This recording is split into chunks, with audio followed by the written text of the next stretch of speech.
Folks, this is the Ruy Lopez opening. Please don't bully my pronunciation of that, I will cry. But it goes a little bit like this. It's an E4 opening, because, quite frankly, D4 is for brainlets. E5, knight F3, knight C6 guards this pawn, and you go bishop B5. Just look at it. It brings a tear to my eye. It's just beautiful. It really is.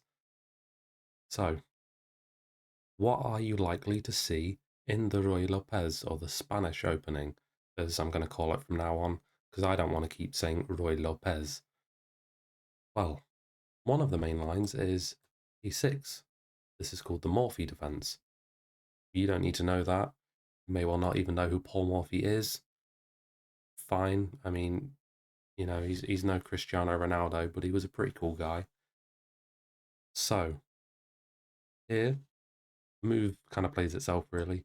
Bishop A4, just step back.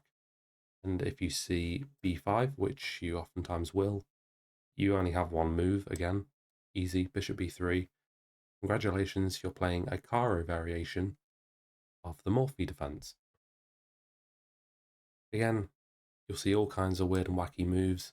Might get knight a5 hitting this bishop. It all can get a bit convoluted at times, because there is a lot of branches to this tree, but a lot of the ideas are the same. This is the Norwegian variation. That's where Magnus Carlsen's from. Hooray! So, and just to give you an example of this one, you can give the bishop up and go ab3, because this active rook on this backwards pawn is quite a good asset. We're not going to go too in depth into the whole thing, but just to showcase again, b5, you come here, and then you can see all kinds of things. Knight f6, you'll see in a lot of lines. You can kind of choose how you want to play against it, but just to bring it back, let's say you get knight f6 from the start.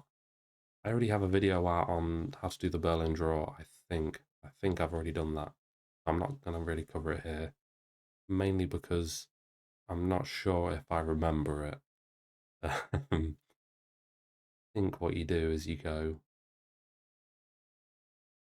castles, knight e4, d4, knight d6, and you go take, here, here,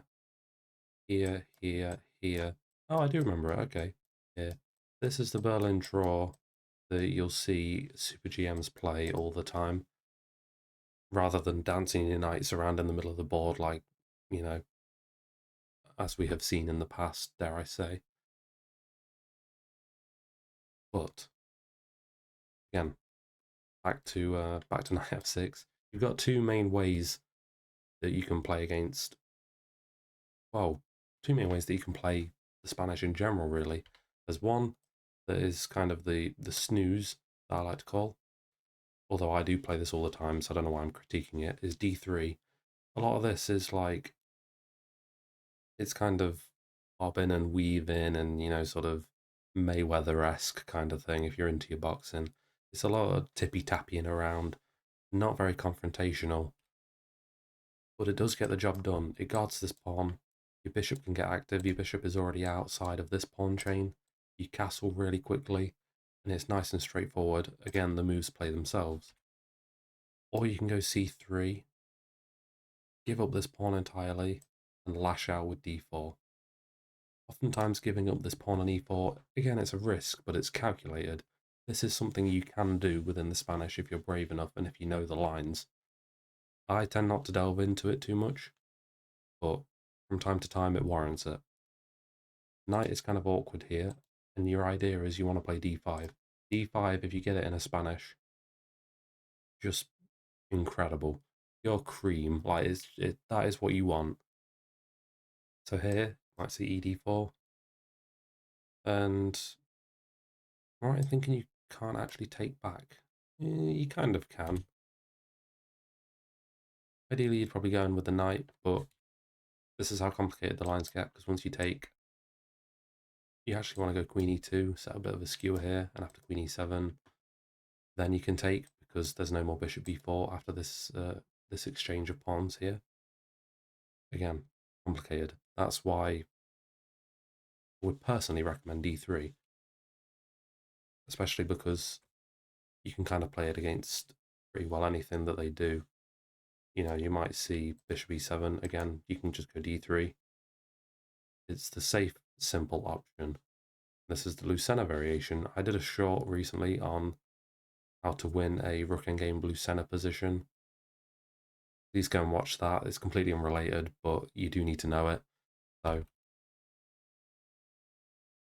there is another joy with the Spanish is there's not really many traps and tricks. There's no BS. It's just good, solid chess, and it's good for your improvement to play an opening like this. That doesn't mean to say if you blunder a piece on move 11 after playing 10 moves of theory that you're automatically going to go to Tata Steel next year. That's not what I'm saying. But rather than not, just relying on Stafford Gambits and fried livers and all that other, crap out there, you just get a good solid opening instead, where there's some nice dynamic play. This whole opening turned me into a positional player. I'm cheeks at tactics now thanks to this. So, proceed with caution on that basis. But there is one little trick that I have a reasonable success rate in. It's not the most clear-cut thing in the world. But here in the normal Spanish position, we get the classical defense.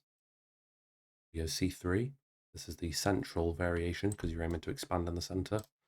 And sometimes, your moves are knight f6, a6, whatever, normal stuff. It's not very often that you'll see this, but you'll kick yourself if you go in game review and realize you've missed this. Sometimes they go d6, creating a pin. I don't know why, but what that does is loses a defender of the d4 square. Now, you'll expect to see takes, and let's say they back up. Well then d5, because if a6, you just back up. The bishop is in the way of the pawn, so they can't go b5. They've just lost the knight. You've won a piece. Simple as that, you've just won a piece. However, what happens if they go bishop b4? This is where it gets spicy. You don't block, you don't blunder a queen, you don't block, you don't go king e2, you go king f1. This looks ludicrous, I know, but just stick with me for a second, okay? The idea is, obviously now it's black to move, you've got this whole thing to deal with. Okay, let's go a6. Well, you can't do that. Just take, queen a4. You're hitting the bishop, you're hitting this pawn, which inadvertently hits the rook. So there, again, you've just won a piece. If they go a5, it actually isn't queen c6 here, although, can you go queen c6? Yeah. Okay, yeah. This, obviously, tell a lie, there is bishop d7 here. This is how weird the lines get. But they do need to defend this bishop, and it is otherwise trapped. The only way you can defend it is a5, but it doesn't actually defend the bishop because of a3, and again, trapped completely. So, what happens after bishop d7, for example?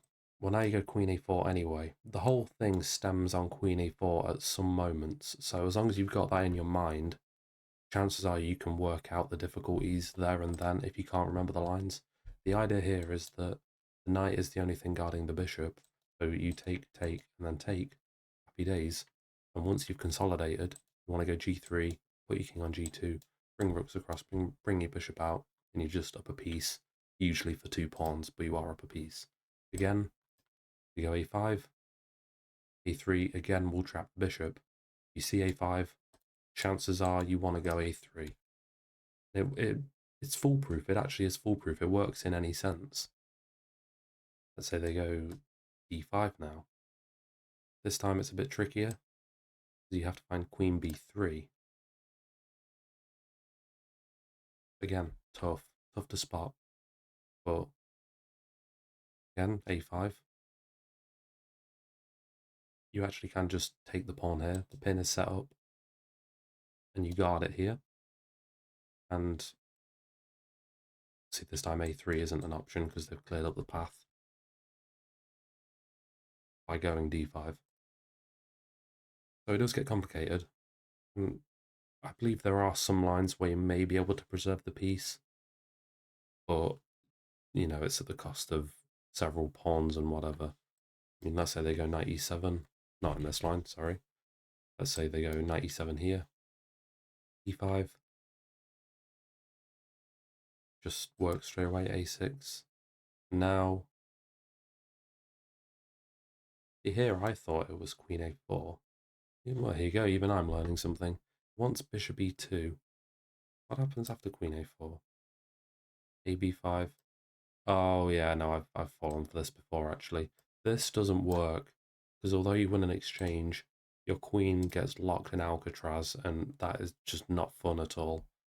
After knight e5, yeah, you're in the pits. Good luck. So what you actually need to do here, and this is something that I'd forgotten, so my bad, pimp. Bishop e2 or bishop d3, and then there isn't any way to guard what's going on. Again, hard to explain. But let's say you just bring the knight out, you get queen a4. The knight has to remain guarding the bishop, otherwise you're going to take it. So black is just a tempo behind. No more wishy-washy stuff though. I promised I wouldn't do too many traps in this. As I say, a6 or knight f6 or bishop e7 or what you're pretty likely to see. You could see bishop c5. But if you want a simple way to play it, just play d3. And then your ideas are going to be, you'll put your bishop either on e3 or g5. You'll castle short. You'll put the knight on c3. Some lines you can put it on d2. Maybe bring it out to c4, try and hit this pawn. I've just deeped how many lines there are on the screen. That's ridiculous. But your bishop will come and target this f7 pawn. Maybe put your queen on f3 at some moments. And that will set you right for the first 10 to 12 moves, and you'll just have a position to play.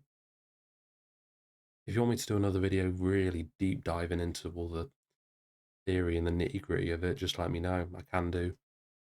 It'll be a good learning opportunity for myself because I know some lines 7 or 8 deep, but on the whole, you just kind of stick to the same usual plans. D3, castle. Simple stuff. That's the premise. Simple stuff.